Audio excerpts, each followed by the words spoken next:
strong, dedicated, passionate leader with a whole gang of militants at his back. And he's showing humility to God. Even to the point where he's called back to serve God's people. These are people who hurt him, who embarrassed him, who rejected him. And he humbles himself and he comes back to serve them and put his life on the line for them. He could have told these guys to get lost. Most of us would have. He could have embraced these hard feelings and just wiped the floor with these guys. He could have never set foot in the country again. Let the Ammonites have them. I don't care anymore. But he humbles himself to this group of men who rejected him. He goes back. He joins the people of God. And he serves them with all his heart because he's serving God, even unto death. I think it's because Jephthah believed that God is a God of the future, not just the past. And that God could hold that future. And he wasn't as concerned about the past. Joining a church and serving a church is a risk at any level. You risk rejection, you risk emotional stress, you risk fatigue, you put yourself on the line. When you become a leader or a teacher or just someone who gives their heart to the church and attends regularly, it's a risk. That's why so many people keep the church at arm's length or they just stay home. They say lame, unbiblical things like, that sound so pious. They say things like, I can worship God at home just fine. Or, I don't like organized religion. Or, I don't want to be a hypocrite like the people who attend church. But what they don't say, and what the truth is that the church hurt me, and I don't want to be hurt again. Or, I trusted them, and they broke my trust. Or, they rejected my family. They treated me disrespectfully or unlovingly. They forgot about me when I needed them. They didn't explain what was going on when they started changing things. And I feel rejected, and I feel hurt, and I can feel confused, and I don't want to feel that again. So I'm going to keep them out. I'm going to live in Tob, and they can deal with their own problems.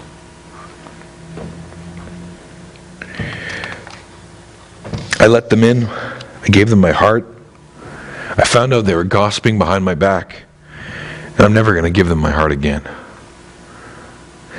Some people don't leave the church. Instead, they just shut down their hearts, but they keep coming. Maybe they don't leave the church with their body, but they leave it with their minds. They leave it with their hearts. They leave it with their hands. They keep the people of God. They keep the ministries. They keep the home groups. They keep the pastor. They even keep Jesus at arm's length because they're afraid of getting hurt again. I'm sorry. I'm so sorry if someone you know or yourself has been hurt by a church or hurt by this church or by even something I've said or something I've done. And if you have, please come talk to me so I can ask for forgiveness or explain further what was going on. And if you have friends that seem interested in spiritual things and even in Jesus, but they don't want to come to church, ask them if they've been hurt by one. Ask them if their parents were hurt by one.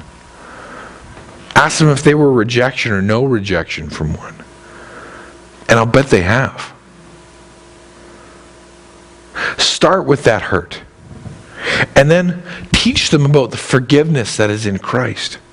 About the grace of God. About how big God's love is for them. And how we worship Jesus. And we come for Jesus. And we sing to Jesus. And we serve for Jesus. Not just the church. I think that was what was on Jephthah's mind. I'm coming to serve God. I'm coming to worship God. I'm coming to fight for God. if you've been holding the church at arm's length, I ask you to take the risk. Be saved, get to know Jesus first, and then make the choice to deepen yourself with the church again so you can grow closer to Jesus. Because as you stop with church, you drift from Jesus. What we read about in verses 12 to 28 are Jephthah's attempts to end the conflict with the Amorites without having to go to war. See, even though he's a gang leader, even though he's a mercenary, he's this mighty warrior, he's not this hothead who wants to go and put thousands of Jewish soldiers in harm's way. What he does for verses and verses is he tries to use politics to fix the problem. I like this guy. But how can you not like a guy with that many H's in his name? But the last part of Jephthah's story, it gets sad again. It's this ramping up of victory. Let's read from verses 28. The king of Ammon, however, paid no attention to the message Jephthah sent him. So he spends all this time trying to do politics to finish this, but the king of Ammon, of the Ammonites, paid no attention to the message Jephthah sent him. Then the Spirit of the Lord came upon Jephthah. He crossed Gilead and Manasseh, passed through Mizpah of Gilead, and from there he advanced against the Ammonites. Get that in your picture. He tried the political way. Now it's time to go to war. And you see him marching with the armies of God behind him. Diplomacy doesn't work. It's time to go to war. Jephthah's on the march. Things are about to get crazy. Verse 29 says, the Spirit of the Lord came upon him. Just like Samson, the Spirit of the Lord came on Samson and he broke down everybody. This is the Spirit of the Lord. He's ready for battle. He has everything he needs to conquer the enemy. The mighty men are around him, the people of God behind him, the Spirit of God inside of him. But then he does something galactically stupid.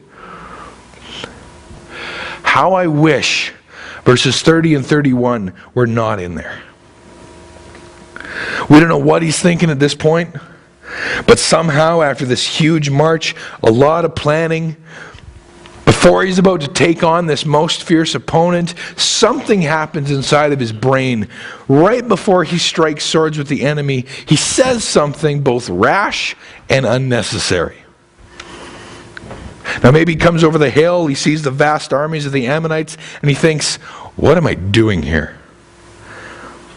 If you've been in God's service for a while, or if you've been doing, like, I public speak now and again, and you get that. What am I doing here? I have to go out and talk to these people. What am I doing here? How can I possibly do this? How can I possibly defeat this army? How can I be sure God's really with me? This powerful leader, great warrior, intelligent politician, strong in battle, reputation for victory, blessing of God on him. He succumbs to this momentary fear. He has a crisis of faith, and instead of trusting God to get him through, he decides he's going to try to manipulate God instead. Read verse 30 to 31. And Jephthah made a vow to the Lord. If you give me the Ammonites into my hands, whatever comes out the door of my house to meet me when I return in triumph from the Ammonites will be the Lord's, and I will sacrifice it as a burnt offering. I would love to spend time getting into biblical vows. Leviticus stuff. That's what Bible junkies do. They talk about Leviticus. But we don't have time for it. The only vows we ever think of these days are wedding vows, and even those we don't take very seriously. If you want to read about them, go to Leviticus 27. But suffice it to say that the vow that he spoke was totally optional. He didn't have to do this. He didn't have to say this to gain the victory. He already had the victory. It was in his hand. He had everything he needed to finish the job. All he had to do was claim it. In ancient Israel, the leader of a family could pledge an animal or a servant or even a child of his own to the Lord. It was intended to be this optional way of praising God. This optional way of bringing more to God, a special offering to God. Leviticus 27 is a way for people to Worship and thank God in a special way.